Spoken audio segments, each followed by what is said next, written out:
আমার এক চাচি 2 বছর হয় ঢাকায় থাকেন। তিনি তার পূর্ববর্তী জীবন গ্রামে কাটিয়েছেন, 2 বছর হলো ঢাকায় আসছেন। তিনি আমাদের খুব আপন একজন মানুষ।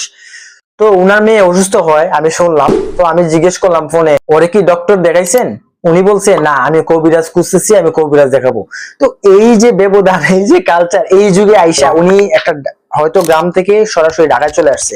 এই যে ঢাকার যে কালচার, ঢাকার মানুষ কি কেউ এখন মানে কবিরাজের কাছে যাবে? আমার তো মনে হয় না। মানে হয়তো 1-2% যাবে, এগুলো হচ্ছে মানে আলাদা কেস। কিন্তু এই যে ঢাকার যে মানে কালচার বা সংস্কৃতি, উনি সহজেই কিন্তু গ্রাম থেকে সহজে শহরে চলে আসতে পারতেছে, কিন্তু একই সাথে গ্রামের সব নিয়ম নীতি বা তার আচার আচরণ শহরের মতো মানে হঠাৎ করে হয়ে যায় নাই। এই যে একটা গ্যাপ, এটাকেই তিনি আসলে মানে উইলিয়াম ফিল্ডিং অকবার্ন কালচারাল ল্যাক হিসেবে বিভক্তিত করেছেন। তো কালচারাল লেকের ফলে দেখবেন গ্রামের মেয়েরা তাদের নিজস্ব প্রোফাইল পিকচার ফেসবুকে বা কোনো জায়গায় সোশ্যাল মিডিয়ায় আপলোড করে না, কারণ তারা এটাকে এখনো ভয় পায়।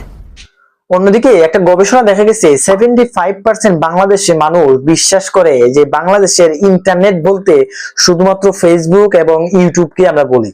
মানে ফেসবুক এবং ইউটিউব ছাড়া আমরা ইন্টারনেট বলতে আসলে এর বাইরে কোনো কিছু যে আছে আমরা সেটা জানি না।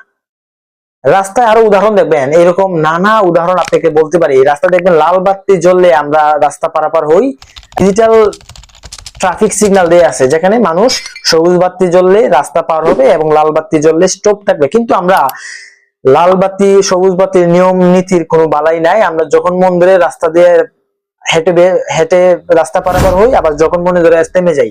তো এই যে একটা আমাদের মানে প্রযুক্তিগত উন্নয়ন সহজেই ঘটানো সম্ভব, কিন্তু এই যে আমাদের নীতিগত বা আচরণগত যে পরিবর্তনটা দেরিতে ঘটে বা একই সাথে ঘটে না, এই যে একটা ব্যবধান তৈরি হয়, এটাই তিনি মানে কালচারাল ল্যাক হিসেবে বিভক্তিত করেছেন।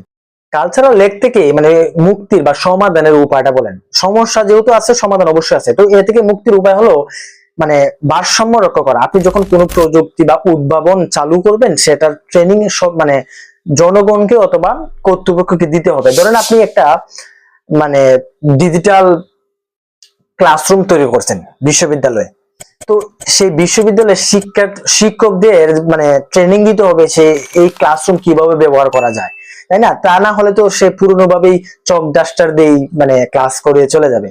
অন্যদিকে আপনার বাচ্চাকে যখন আপনি ডিজিটাল ফোন বা স্মার্টফোন দিবেন, তাকে আপনার শিখাইতে হবে যে এই স্মার্টফোন দিয়ে এইচএসসি রেজাল্ট বের করা যায় তার পরীক্ষার পর। কেননা সে পরীক্ষার পর সে ঠিকই মানে পার্শ্ববর্তী কোনো কম্পিউটারের দোকান থেকে তার রেজাল্ট জানতে যাবে, সে অথচ সে মোবাইল থেকেই সে জানতে পারে। ঠিক তেমনি আপনি যখন আপনার বাচ্চা কাচ্চাকে যখন আপনি একটা ল্যাপটপ